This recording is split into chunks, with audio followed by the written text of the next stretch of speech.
Sometimes after you've owned a guitar a while, you'll notice if you look along the plane of the top that the bridge is starting to pitch forward. And this part of the top will be sunk down, and this part will be bulging up. This is all a byproduct of the string tension, which is generally ballpark 100 or 110 pounds of pull. So between the nut and the bridge, this tension is constantly there.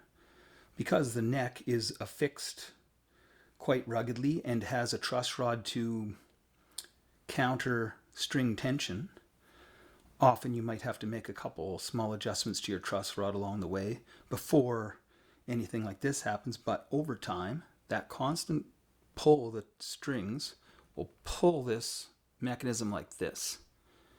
And because the strings are coming up and over top of this and straight up, it does have like a pivot almost that it's pulling that bridge on. So I couldn't really find any information on how to deal with this matter. So I had talked to a guitar player who does a bunch of work on guitars a number of years ago and corrected a guitar that was having this issue, and mainly by using this method. Inside the guitar where there's a lot of braces, I would take a piece of wood and set it in there. Something like this.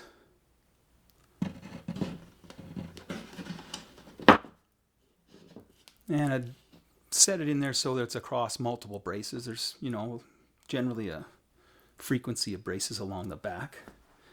And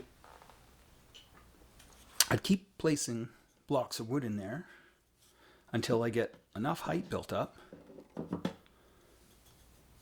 to be able to shim this stack of blocks up against one of the top braces. Now on this guitar, and generally most acoustics will have a brace right around here.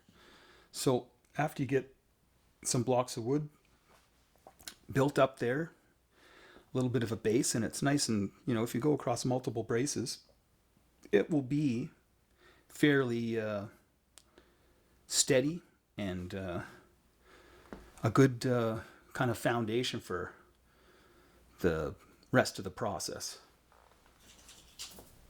So it's often really key to have like a shim or some shims that change in thickness, start out very thin and get thicker. So you can place them in on top of your stack against the brace that's in here. So you get that in there, and you get it in there so it's pretty firm. And then take a little jar of water. Now it might be hard to find a jar of this size. I was fortunate to have one here, and make sure it's dry on the outside, and make sure your water is hot. You don't want it boiling because it's a little dangerous that way, but you got to use your own discretion for safety in that regard. I don't use boiling water, but I do use it very hot so there's some steam coming off it. And then I take a plastic bag and cover over the sound hole, just like that. And that steam will kind of work its way around inside the body of the guitar. And maybe 5 minutes, or you have to kind of get used to how quick your water is cooling off, because you want to reheat that water and replace it back inside the body so that the steam works its way around in there. And every time I would take the water out, I'd push my shims in and see if I could get them in a little tighter. And then as you continue to get the shim in a little tighter, you're removing the brace that's just under here up. And that'll counter some of that sink that was happening from the string tension. The first couple times I put the jar of water in there, I might not, be too concerned about pushing the shims in there, because you really want to let that steam get around in there and start doing its magic sort of thing. So, but eventually, yeah, I'm going to start, pushing on these shims until it gets pretty firm in there. And because you really want to create lift on the brace and thereby put lift on the top. You don't want to force this, and you're using the steam because you don't want to do that on dry wood. It's, you'd have dangers of cracking and whatnot. So anyway, after I do this a number of times, and I'm bringing back the water, putting it in there so it'll steam. You want to make sure there's not, your little jar is dry too, because you don't want water sitting in there. As well as when you take this plastic bag off, a lot of times there'll be condensation on there. Good to dry that off before you put it on. Again, because, well, if you're fussy like me, you don't want water sitting on the top of the guitar. Sometimes standing water on wood doesn't do nice things. So just keep that process going with your steam. And after you get a good bit of motion with your shims and it's getting tighter in there, a lot of times you'll have it tight, then you'll put a jar in, let it sit for a bit. You'll go to change out that jar and you'll be able to move the shim in a little. So just keep moving it in there so you're getting that lift, and you can keep looking along the plane of the guitar to look at that bridge to see if it's kind of corrected its position. It will have kind of sunk down this way, and you want to correct that so it brings it back up. But after you start to make some headway with that,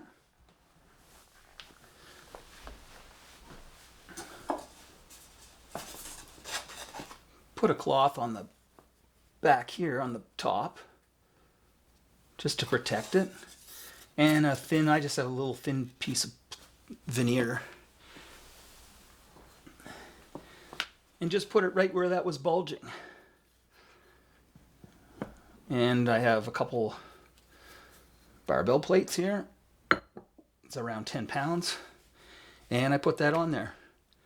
So that will further encourage the correction of that entire bridge that was pitching forward from that string tension.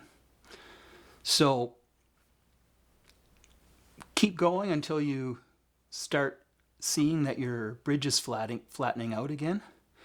And when you get to the point where it seems to have been corrected, then stop steaming. Maybe check your shims one more time, push them in if they're until they're tight. And if they're nice and tight and you're happy with the way your bridge has been moved from the process, then let it sit for about 4 or 5 days. Just let it dry out.